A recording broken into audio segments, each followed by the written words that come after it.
कि ये हुआ,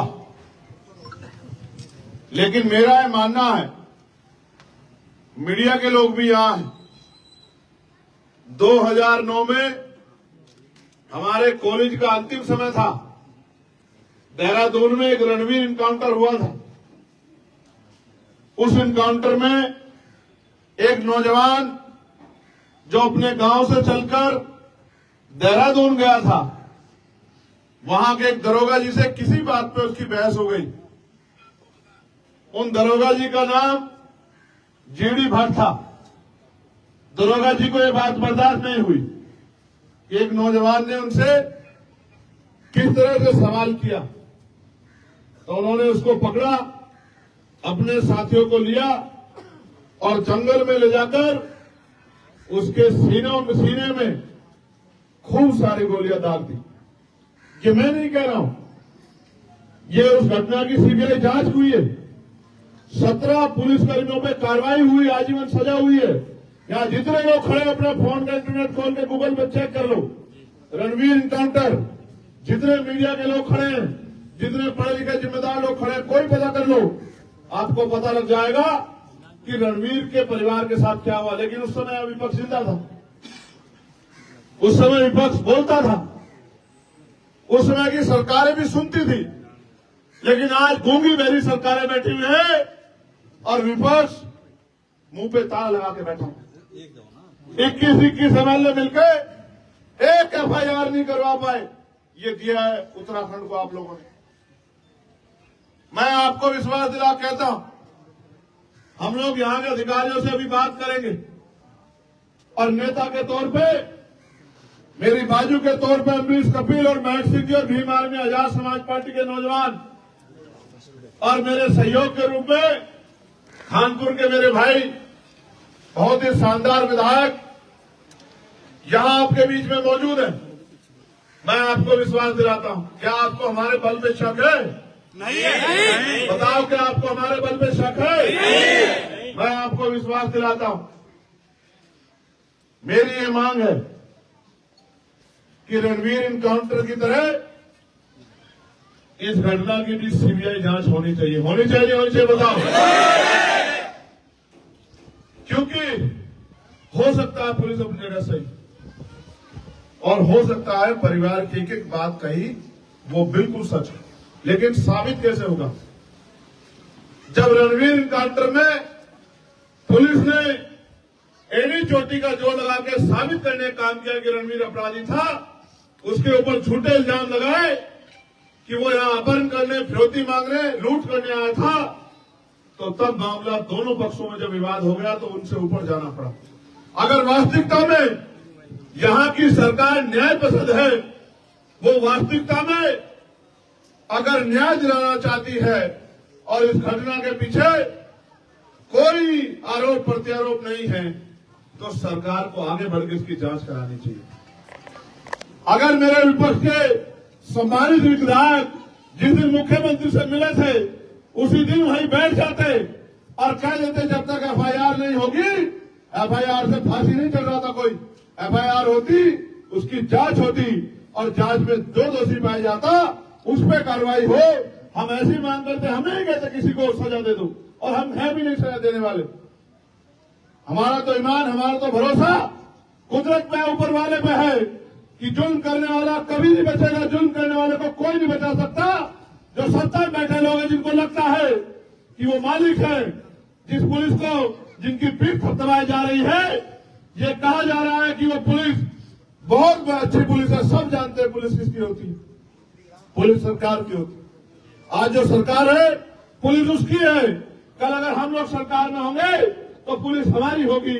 मगर हम न्याय पसंद लोग हैं, हम किसी के बच्चे को मारने की जाए जो है पुलिस को न आज देते न तब देंगे, क्योंकि हम ये चाहते हैं हर आदमी की जिंदगी महत्वपूर्ण, हर आदमी की जिंदगी जो है उसकी रखवाली होनी चाहिए। लेकिन यहाँ की सरकार एंडो में काम करती है। वसीम एक इतना सुंदर नौजवान, मुझे ये भी बताया गया कि कुछ पुलिस वालों से उसका विवाद हुआ, जो जिम की दुकान, जिम चलाता था अपनी, जो एसी ठीक करने का काम करता था, अपने पिता की आंखों का तारा था, उसकी मां बार बार बेहोश हो जाती, मैं बात कर रहा था।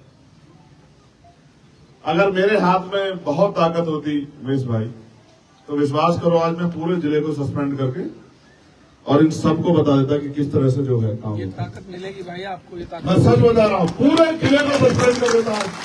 ये ताकत मिलेगी भाई को या नहीं मिलेगी? पक्की बात है। हाथ उठा के बताओ कितने लोग साथ में हैं संघर्ष में?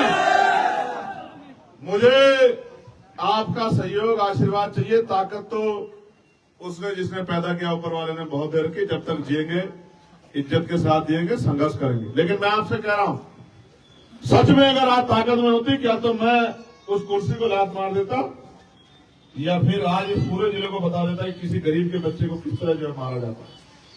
जिंदगी में पूरे भारत के इतिहास में याद रखा जाता कि दोबारा किसी के गरीब के साथ ऐसा मत करना। लेकिन मैं आज भी आपसे कहना चाहता हूं, मैंने विधायक जी से भी कहा, वो तो खुद से संघर्ष के लिए तैयार है कि जिस समय विधानसभा का सत्र चलेगा वो जोर शोर से इस मामले को उठाएं।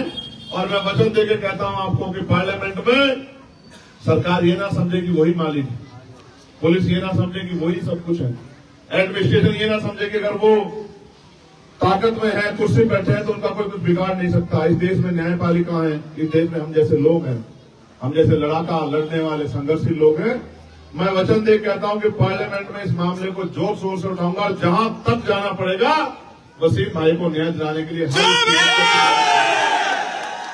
और मैं ये भी कहना चाहता हूं, जो अधिकारी कमरे का कुंडा बंद करके बैठे हैं, फोन बंद करके बैठे हैं, उनको भी कहना चाहता है, LIU इंटेलिजेंस के लोग होंगे, हमारे पुलिस के सहयोगी साथी जो है सुरक्षा देख रहे हैं वो भी है, कि मैं अध्यक्ष जी से कहूंगा कि हरियाणा चुनाव की वोट 4 तारीख को 3 तारीख को पड़ रही, आप 4 तारीख का आंदोलन रख लो, मुझे कोई काम नहीं है। मैं वहां भी ताकत इसलिए बनाना चाहता हूं क्योंकि वहां भी हमारे लोगों पे जुल्म हो रहा है। 3 तारीख को वोट पड़ेंगे, अध्यक्ष जी आप 4 तारीख का कार्यक्रम रख लो और हम देश भर के लोग यहां जुटेंगे, जिला मुख्यालय पर आंदोलन होगा, अनिश्चितकालीन आंदोलन होगा, ऐसा आंदोलन होगा कि आंदोलन तो हरिद्वार में होगा और पता पूरी दुनिया के लोगों को लगेगा। मेरी बात को आप याद रखना, हरिद्वार हमारी शक्ति को जानता नहीं जानता है।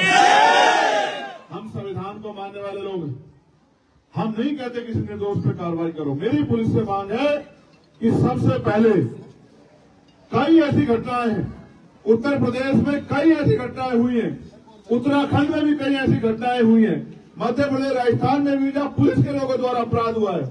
अपराधी को बचाने का मतलब है अपराध को संरक्षण देना। आज एक वसीम के साथ हुआ, अगर हम लोग चुप रहे, कल किसी और वसीम के साथ होगा, कल किसी और महक सिंह के साथ होगा, कल किसी और अमरीश के साथ होगा, कल किसी और उमेश के साथ होगा। आपने नहीं देखा एक ब्राह्मण समाज के बच्चे को ही गोली मार दी गई, यही आरोप लगा के उसके पिता रोते हुए कह रहे थे कि मेरी आंखों के आंसू का हिसाब होगा, ऊपर वाला हिसाब करेगा।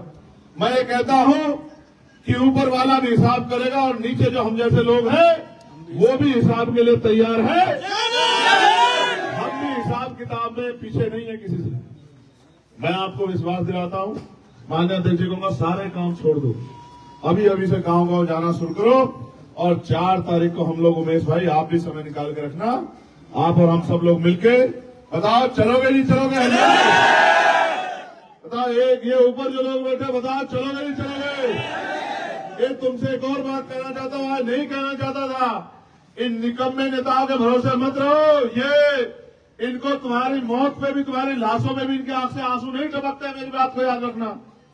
इनका कोई भरोसा नहीं है। एक बार खड़े होकर देखो मेरे साथ, अगर किसी ने किसी गरीब तरह आंख उठा ली तो मेरा गिरवान आगे पकड़ लेना, मेरी बात को याद रखना। मेरा नाम चंद्रशेखर आजाद। मौत एक दिन आएगी, मेरी बात को याद रखना। जब तक जिएंगे ईमान के साथ जिएंगे, इज्जत के साथ जिएंगे, हक हकूक के साथ जिएंगे, मेरी बात को आप याद रखना। यहां खड़े होकर कह रहा हूं, अपने जिले में, अपने घर में 4 तारीख को आना मेरे साथ। अगर ये नहीं बताया आंदोलन किसे कहता है, अनिश्चितकालीन होगा। सरकार अगर गोली चलाने का था, मैं तो हमारे सीने पर चलाना तुम गोली चलाने की बात, तुम हमारे लोगों को मारोगे और हम चुप होकर बैठ जाएंगे? नहीं बैठेंगे। हमारा सीना रहेगा आगे चलाना गोली, हम देखेंगे तुम्हारे कितना पीतल है तुम्हारी बंदूकों में। गोलियों से मौत एक दिन आएगी। तुम्हारी चेले भी देखेंगे तुम्हारी, लेकिन तुम्हें कह रहा हूं खड़े हो जाओ। तुम्हारी चुप्पी एक दिन इस अन्याय को इतना मजबूत कर देगी कि तुम्हें सालों से डर लगने लग जाएगा। मेरी बात को याद रखना, ये मुल्क हमारा है। अभी वक्त पे आप लोगों ने देखा क्या हालात बने हुए।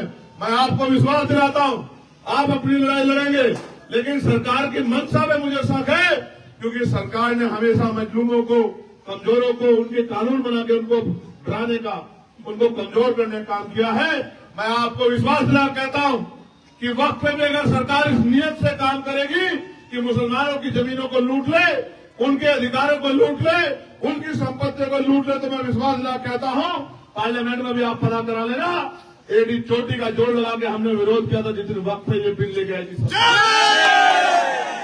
और हम विरोध ऐसे नहीं करते हैं, आप पढ़े लिखे लोग हैं, हम हमें नहीं करते विरोध, हमें जवाब देना है जनता के बीच जाके।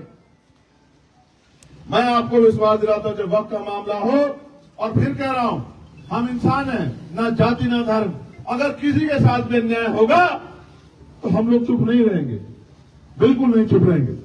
मैं यहां उपस्थित साथियों से कहता हूं, बराबर के प्रदेश के लोगों से कहता हूं, यूपी वालों से, उत्तराखंड के लोगों से कहता हूं, और मैं अपील करूंगा कि 4 तारीख का जो आंदोलन होगा वो इतना ऐतिहासिक होगा कि आंदोलन तो हरिद्वार में होगा, लेकिन देहरादून में बैठे मुख्यमंत्री जी, हमारे अधिकारी, वो भी चैन से नहीं सोएंगे। इस बात का भी मैं आपको विश्वास है। लेकिन याद रखना, 4 का जुम्मा, 4 का जुम्मा वहीं पढ़ लेंगे नवाज सब लोग। क्या हो गया?